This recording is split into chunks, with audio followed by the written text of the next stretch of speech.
Welcome back, folks, to World of Warships Legends. I'm Soopa-Dave, and today is a build and play guide. It's on the Asashio. Now, if you're watching this very soon after the video comes out, we do for the next little bit, the next 24 days, you can see Asashio's limited offer in the shop in the ships.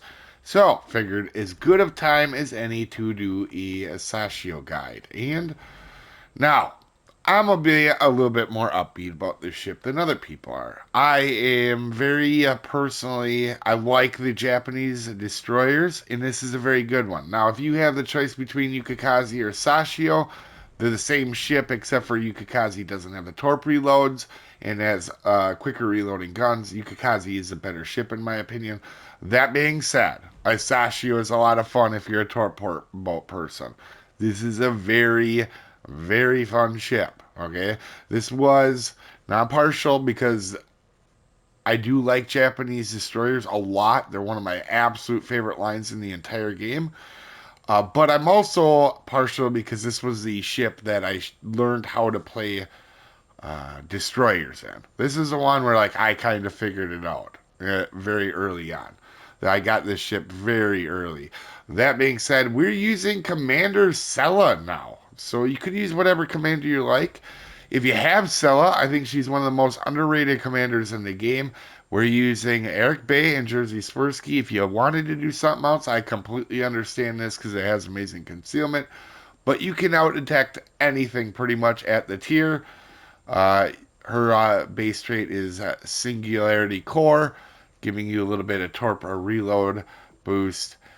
Contact is intimate, and she has her unique one as the Shire cloak, meaning you get extra detectability and your torps get extra detectability on them, meaning the torps are harder to detect.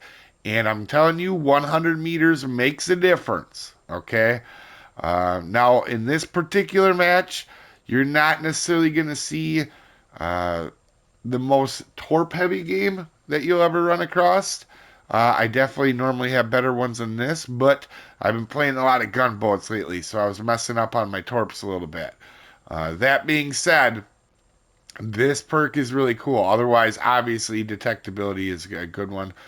As always, perceptive or twist and track, whatever you do happen to have, and smoke on the water. And the one negative about her thing is the smoke dispersion time is less, but honestly, you're I'm not a super heavy smoke guy, right? Especially in Japanese destroyers. So we're going to go ahead now for your modifications. Now, for both of these, you can see that I have the upgrades as the main battery mod 1. You could take aiming systems mod 1, but the traverse isn't ideal on this ship. Propulsion mod is always in concealment in the second and third modification slots. You do have two smokes. They do normally last longer than this because of but our perk that we're taking definitely helps, or I mean hurts this a little bit. That's up to you and your play style if you want to build into that a little bit more. Engine boost, you have two of them. And also, you have a torp reload booster, meaning that if you feel like you have a really good opportunity to take something out, probably use it, right? Like if you got a hunch somebody's there in an area, you get an opportunity to throw out, what is it, 16 torps at somebody, gonna be real hard for them to avoid it. And it does come in handy. Uh, Survivability, 15,000 health, uh, and your main guns. I'm not saying these are good guns, but I'm saying they're very underrated. And why is that?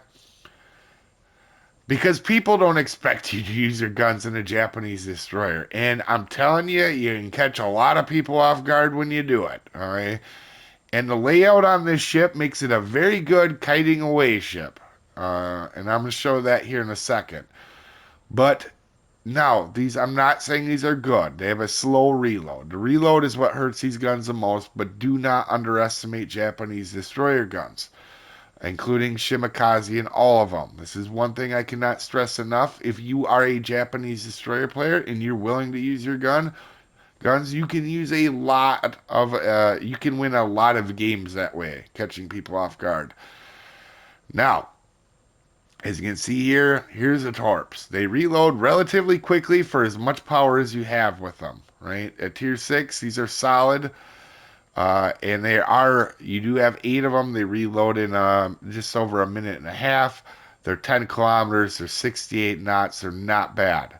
This is what this ship shines at. It's a torpedo boat.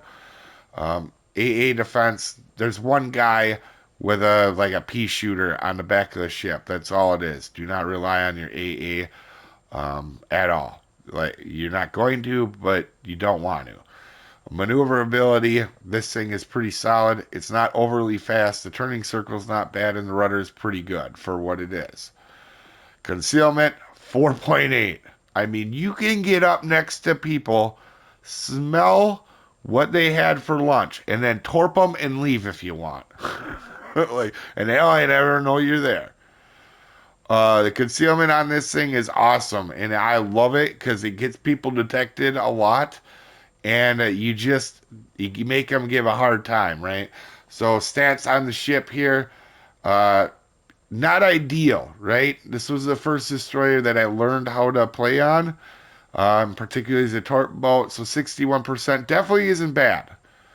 But you can see main gun 47%, and I'm only averaging 36. Now, if we go look at the one that I got more recently, you will see these stats. I've obviously gotten a lot better now that I know how to play this ship. This is one of the ships I really do like playing.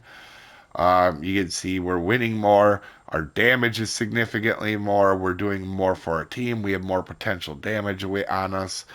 You can see we're surviving, 60% right now. Obviously, it's only a few games, but you can definitely tell there's a trend. I know how to play this ship more than I did when in the beginning. Armor, it's a destroyer. You don't have any. Don't take unnecessary hits if you don't need to. The ship is pretty good at dodging. One thing I want you guys to notice on the screen here, though, you have one forward turret and you have 2 rear turrets.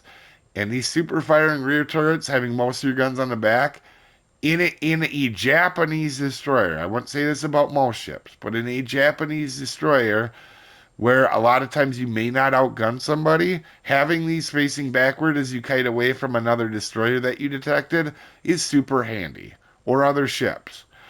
Because you get most of your guns on target, you can make yourself a small target to hit, and you can be dodging and weaving. I absolutely like this a lot more than most people would for the guns. Now, the reload is slow, but they're not bad. Now, as you can see here on Northern Waters, one of the big things about this map, and all maps in general, but particularly this map, right? Because there's some good island cover. You want to move forward in a destroyer, especially a Japanese destroyer, where you get other people spotted first, and that gives your team a huge advantage. We're in the middle. You're gonna see we're gonna come out and try to get moving as fast as we can forward to get the other team spotted, right? Also, we're located. We know there's another destroyer out there. We know where he is because of that shaded area. Pay attention to that. That's going to be a huge key on why we do some of the things we do here in the beginning. So, we're going to try to get this enemy team spotted as quickly as we can to give our team the advantage. Now, this is going to be a kind of one of the matches where it has a lot of good lessons in it while playing a Japanese destroyer. There's good times to shoot your guns off and bad times to shoot your guns off. Right now, we know that destroyer looks like he's heading over to ACAP. We're not certain on that, but it definitely looks like he's going to ACAP. I know that I can out-detect both the destroyers in the match. I think it's a Genevieve and an Akatsuki. And you're going to see here, I'm starting to throw torps over in that corner by that island. A lot of destroyers like to do that or sit in the back of this cap, right? Also, a lot of cruisers like to push up into that spot as well. So, if you can, you get some torps off, you have a hunch somebody's going to be there, you send out a bunch of them. That's what you use your reload, when you're almost certain somebody's going to be there. Like, we know that cap's been taken for a while. I also let my team know, hey, I'm going to try to spot this guy here. because we know we can outspot this. And you see, I have a lot of backup behind me, right? We have a significant amount of backup. There's also a cruiser there that hasn't been spotted yet. We're gonna find out what that is, but you can see we dev strike the other destroyer, and you can do that a lot in this ship. If you're aware of where that destroyer is or where you think he can be, you can do it. But don't hesitate to use your main guns. A lot of times, I didn't have a lot of time for a lot of matches in this ship, but when I was doing it. But I will say I have outgunned way more ships and destroyers than a person realizes in this ship. Now we realize the unspotted destroyer or cruiser is actually Zara. So what is that? Why is that scary? When you're in a destroyer and there's if you come across the Italian cruiser and they're close up like this. If you get your butt spotted, that SAP can actually absolutely wreck you. Now, you can see there, I was looking at his shells, meaning I'm not as scared of this guy because he's got HE on his guns, right? So we're going to go ahead, keep sending torps out. Now, we're just doing this to keep these guys backed off, right? We want to protect this cap for a little bit. One thing I see people do is they get a cap and then they just bail on it, right? And they leave their team screwed.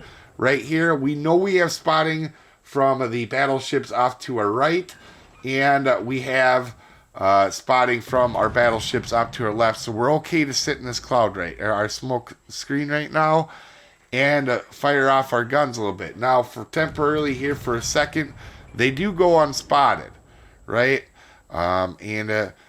You can see here he shoots his guns off. We're close enough. He's going to detect it every time he does that. So that's another way to spot while within your smoke cloud. If you're close enough up, or in your smoke screen, if you're close enough up, their smoke firing penalty is going to get them detected every time. So again, you can shoot out of smoke as long as you're being helpful and you're still spotting or your team has spotting. Now, as you can see here, we're getting a little bit unlucky with fires and we're shattering a lot of rounds. But we're not really shooting these for damage. We're shooting these more for fire chance. As you can see here now, we are actually getting a couple shells to hit. A lot of times in this, like you see there, we get 4 full pins. You want to aim at superstructure when you get the opportunity. You can see our smoke screen is gone. Also here, you're going to see I'm trying to keep making sure I have spotting for my entire team. And it looks like now, you can see, for the most part, we have everybody kind of backing off besides this Dunkirk. And you're going to see here, I'm going to try to lead the Dunkirk. I do not lead them enough, to be honest here. Again, my torps weren't the best in this game, to be honest with you. But we're going to go ahead. He looks like he's now turning and running away, right? So we're going to start to keep it. We're going to try to keep him spotted. Our Fiji is actually doing a good job. This is one thing I noticed behind me. You see the destroyer spotted. We have a Fiji over there, and I just assumed he's going to be able to take care of that destroyer. Otherwise, I would normally go right after that destroyer, especially in another Japanese destroyer. I actually thought, because I felt like the Fiji was being smart, he was using island cover. And he seemed like he was a solid player. And you're gonna find out he turns out to be. I actually thought he was gonna go ahead and take out this destroyer right away. That destroyer was getting himself spotted right away. But you can see here we're kiting away and using our guns, and you can see here now we are getting them fires that we did have bad luck with on, and you can see we're taking shots. But at this range in a destroyer, you're not going to get hit too hard. I do know there is battleships, obviously, on the other side. I do get a good hit there. But I got to be careful. But we also have to move and start doing cap control, right? We're down on ships, and we're down on caps now, and we're down on points. And the way to keep yourself in a game where it doesn't end on points early is get cap control. And as you can see, we've helped take down some of that battleship's health. And we're going to move in, right? We know we got to be careful here. We got to be careful of what's around us, right? So now Zara's the closest person, so I know I have a gap to go ahead and get through. our Dunkirk gets at their Dunkirk goes down. This guy's actually going to hit his screen here to go unspotted. And you see, I'm kind of lining up what I think he's going to do. I thought he was going to go behind that island. I probably should have sent them torps out right there. So here, I'm going to pay attention. It's a rolling smoke screen, so he can move in this. I'm going to see how far he goes forward, right? Doesn't look like he's going forward that fast. In fact, it looks like he's trying to actually slow down here. And you can see we're going to throw torps thinking he's going to stay in that smoke as long as he can. Because you can do that with Italian smoke screens. But now we have to go over and keep everybody spotted for battleships. But I have to get rid of this Zara. This Zara is being a pain in the rump, right? Like, he could go take the A cap. He could come in and take this cap.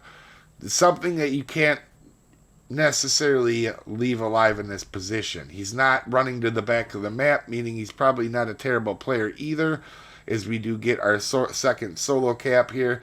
And you're going to see I switch to AP and make the decision to start shooting him. Now, AP on this ship is not fantastic, okay? It's not great. But I was really trying to get rid of this guy quick. You can see we don't have the world's most amount of luck with this. But again, we're kiting away. Most of our guns are in the back, right? And when I started shooting, there was an island between me and the battleships, meaning it was 1v1, and he had to wait for his turrets to turn towards me before he could even shoot. But here you're going to see, I realized very quickly, AP isn't the best option, so we're going to switch back over to HE. AP, a little underwhelming in Japanese destroyers a lot of times. But you're going to see here, we're going to go ahead, stop for a second, because we figured them battleships are going to start to see us and start to shoot us. And again, a cruiser that normally you should be scared of, this guy doesn't have SAP. He's using HE and AP. So I am definitely not too concerned with that. I am trying to keep attention. There's a Fuso over here on the enemy team that wants to do nothing but get rid of me more than life itself. And it took me a little bit to realize this. We're going to see this as we push in, though. So again, you can see two of their battleships undetected right now. So I need to get myself in a position because we're still losing. We've started to even out the caps a little bit, but you can see we are having, we're not in a winning position. So we're going to move up. And you can see not all them battleships are detected, so we're trying to get in a position where we can take the C cap and get the guys detected.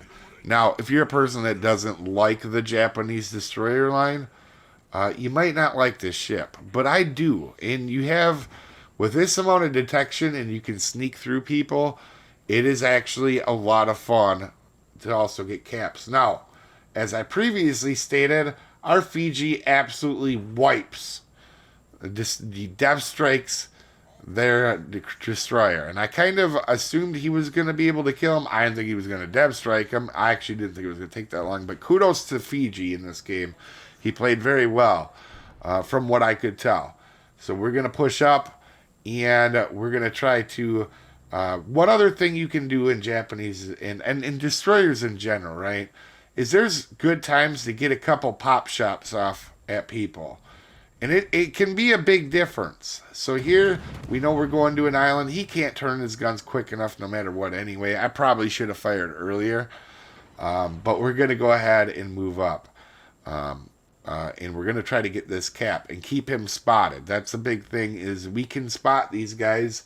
And our guys don't have to come out into the big, broad open to go ahead and get rid of him. Again, we're taking shots now because even if he wants to, there is no way he can get his guns around on target on me quick enough where I can get to island cover, right? So again, we go dark, but we want a spot here.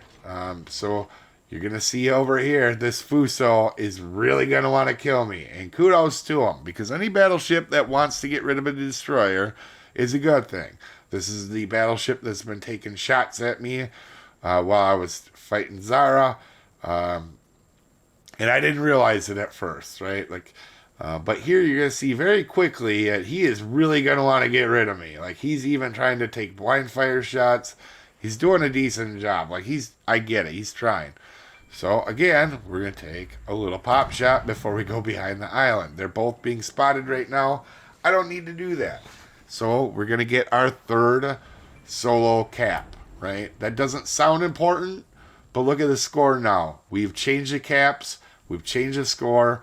Obviously, the ships have also went better now, but either way, getting them caps would have kept us in this game much longer, even if we were losing on ships. And I'm trying to get, these guys are all running from me, and I don't blame them. But this Fuso's going to decide, I ain't running from you. I like this Fuso's attitude. His name, Old Smoke. If you're watching, if you happen to be, I like this. This was cool to see out of a battleship. So I realize I can't be fully stupid right now because he clearly is going to shoot me if he does, and he has HE loaded. Meaning, if he does, it could hurt, and I need to get into a better position before I start shooting him. And we're going to go ahead, and I figured he was going to kind of charge in, which my torps at that angle, not great. But as you can see here, we do get a hit and a flooding. Why is that important? He damage cons that flood, meaning his fire cooldown is Japanese, not long. You see, I wait a second, we start shooting. And we got unlucky on the Dunkirk, but we're not going to get unlucky on this Fuso. We're going to have some pretty darn good luck. We're going to get a double fire, a double permanent fire on his cooldown here. Also, we know that he's going to start to shoot us. Let's make ourselves skinny so he doesn't hit every shell. He does not hit every shell. He gets very unlucky on his dispersion. We're going to start to kite away now. We have a double fire, right? There's no reason to shoot my guns off right now because now the game is really closed in. And if he gets a good salvo on me, there's one thing, trying to help your team. There's another one. Another thing is being dumb and just damage hunting, which I'm not doing. And you can see we're close to the end of the game. There's no reason to get myself killed here. And you're going to see here, we're going to put some torps out thinking we can still hit them. Only 40 seconds. But just in case something happens, I want a safety net on our, our game, right? We don't want to lose this game. Like, you can be dumb and win harder, quote unquote. But you can see here, we've taken a significant health off of him. He does get his damage con back there. But had this match went on a little bit, this poor guy would have suffered. And I felt bad for him because he couldn't really do much. 14 seconds left. He's not even be able to turn his guns at me. Again, we get another flood on him. So we're going to get a couple defense as well. Here at the end, there's not much he can do. He couldn't even get his guns turned to me at the time, obviously. That being said, though, we had a solid game, and I felt like we were a big turnaround, especially with cap control, which is important in a Japanese destroyer. And we did significant amount of damage, as we almost had a 3,000 base game at Tier 6. Obviously helping our team out, top of leaderboard. You guys have a wonderful day. I'll see you next time, folks. Have a good one.